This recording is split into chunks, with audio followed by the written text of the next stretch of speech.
Hrvatski folklorni ansambl Croatoan iz glavnog grada Kanade i regije osnovan je 1978. godine i ove godine slavi svoju 40. godišnjicu postojanja.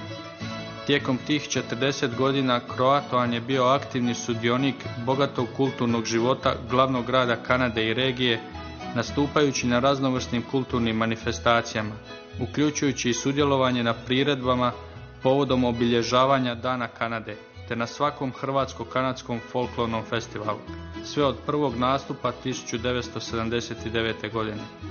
Bili su također domaćini festivala 1978., 1993. i 2013. godine.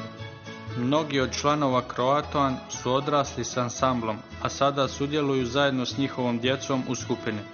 Za naš užitak, Croatoan će izvesti pjesme i plesove iz podravskog kraja. Our next performers, National Capital Region of Croatian Folklore Ensemble, Croatoan, from Ottawa, is celebrating 40 years of active existence. Croatoan takes its name from an Indian tribe that lived on Roanoke Island in North Carolina in the 1500s, which is often associated in American history books with John White's Lost Colony.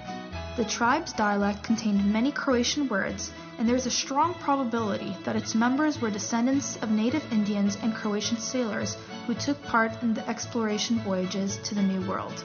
Thus, the name Croatoan symbolizes their Croatian and North American ties. Please welcome Croatoan to the stage as they entertain us with the songs and dances from the region of Podravina.